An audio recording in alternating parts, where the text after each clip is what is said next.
Welcome to AG classes. आइए हम देखते हैं कि अब बीएड थर्ड सेमेस्टर के कुछ पेपर हैं, है ना, जो कि अनिवार्य पेपर में आता है, जिसे हम समावेशी शिक्षा कहते हैं या इंक्लूसिव एजुकेशन। ठीक है, ये देख रहे हैं आप 2024 का ये पेपर है।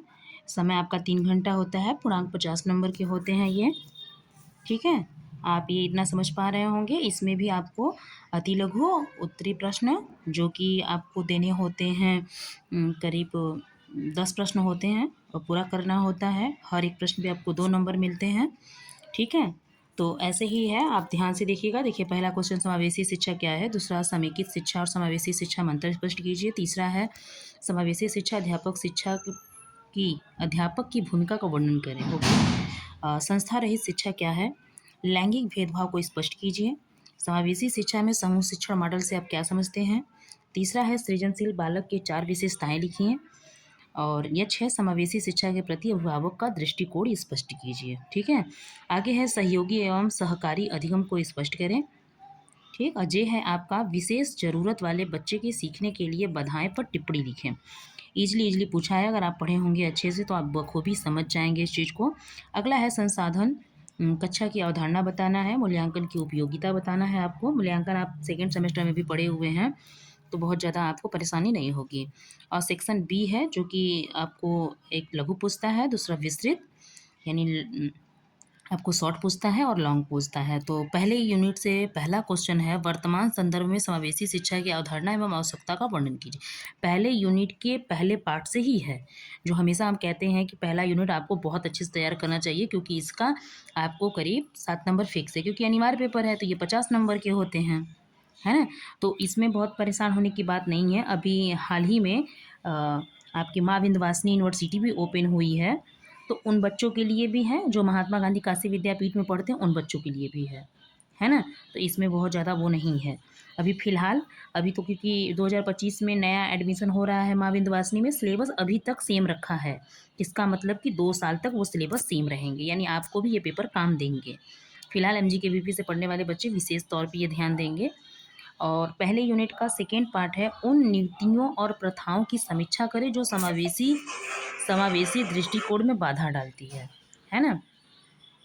आगे है द्वितीय इकाई का जो सेकेंड यूनिट है, सेकेंड यूनिट का पहला पार्ट है, डीलर प्रतिवेदन का वर्णन करें। यानी जो मैंने आपको डीलर का पढ़ाया था, है ना, वो बहुत अच्छे से यहाँ पर काम देने वाला है आपको, क्योंकि सेकेंड यूनिट का आपको ये सबसे इम्पोर्टेंट चीज़ है कि सेकेंड यूनिट में पहला यूनिट, ठीक, डीलर का। दूसरा है आपका क्षमता तथा अक्षमता क्षेत्र में डोमेन आधारित शैक्षिक अभ्यासों कार्यक्रमों को विस्तृत चर्चा करें। क्षमता अक्षमता मैंने जो आपको पढ़ाया था वो भी है एकदम अच्छे से। तीसरा यूनिट है आपका, तीसरे यूनिट का पहले पार्ट में है, समावेशी शिक्षा के लिए चलाई जाने वाली राष्ट्रीय नीतियों एवं कार्यक्रमों की विस्तृत विवेचना करें, ये आपको पढ़ना है। थर्ड यूनिट का सेकेंड पार्ट है, समावेशी विद्यालय के सृजन के लिए बालक तथा शिक्षण युक्तियों में कौन कौन से परिवर्तन तथा अनुकूलन लाने की आवश्यकता है, उचित उदाहरण के द्वारा समझाइए। ये हो गया। आगे है चौथे यूनिट से पहला पार्ट है, समावेशी शिक्षा में मूल्यांकन से अब क्या महत्व है। समावेशी शिक्षा को बाधा पहुंचाने वाले मूल्यांकन एवं आकलन नीतियों का क्षेत्र की व्याख्या करें। अगर आप ईमानदारी से सेकेंड सेमेस्टर में मापन एवं मूल्यांकन पेपर अच्छे से पढ़े होंगे तो इसमें आपको कोई परेशानी वाली बात नहीं है, इसमें सारा उसके विषय में लिखना है। आ जाते हैं चौथे यूनिट के, सेकेंड यूनिट का है, चौथे यूनिट का जो सेकेंड पार्ट होता है यानी बी, इसमें दिया है शारीरिक अक्षमता के समावेशन के लिए विद्यालय स्तर पर शिक्षा के प्रबंधन की नीतियों का प्रारूप विकसित करना है यहाँ पर। ठीक है, वो आपने पेपर देखा था 2024 का था, अब हम देखेंगे 2025 का पेपर। ठीक है, अब 25 वाले में है बीएड तृतीय सेमेस्टर परीक्षा 2025 का। इसमें है आपके चतुर्थ पेपर है इंक्लूसिव एजुकेशन, जिसे हम समावेशी शिक्षा भी कहते हैं। ठीक है, थर्ड सेमेस्टर है ये, थर्ड सेमेस्टर का चौथा पेपर है, 50 नंबर का होता है, समय 3 घंटा ही दिया है ना। तो इसमें दिया है आपके पहले क्वेश्चन है, आपके ये very short answer type question है।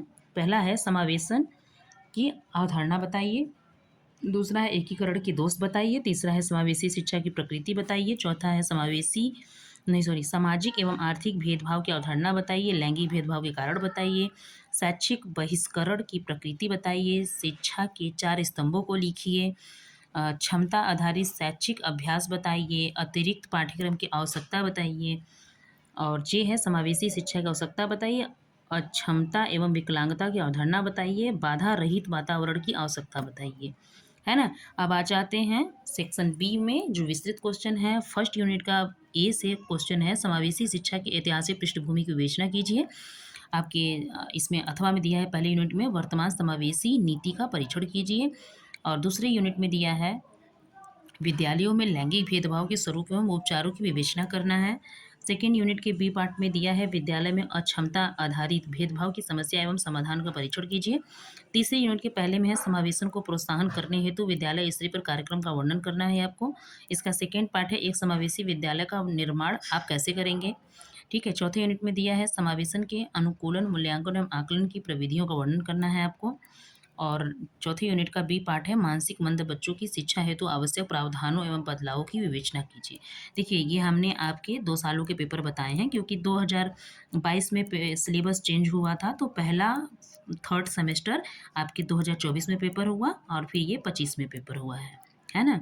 ये देखिए आपके हमने आपको यहाँ पे सारा पेपर रिवाइज कर दिया है। फिर से आप इन चीज़ों को देख लीजिए ध्यान से, क्योंकि हमने स्क्रॉल कर दिया था तो थोड़ा आपको हो सकता है कि दिक्कत हो। सॉरी सॉरी सॉरी सॉरी, ये आपके अनिवार्य पेपर शुरू हो गया था, वो यहाँ से शुरू है आपका। ठीक है, अब यहाँ से आप ध्यान से देखिए, ये है और ये पार्ट है। अगर आप स्क्रीनशॉट भी लेना चाहें तो बेहतर है, आप ले सकते हैं।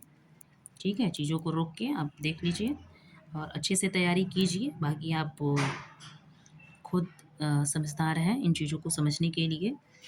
तो उम्मीद है कि आपको ये अच्छा लग रहा होगा, क्योंकि जब भी कोई यहाँ तक जब आप आए हैं पढ़ने के लिए, तो आपको चीज़ें बेहतर ही लग रही होंगी।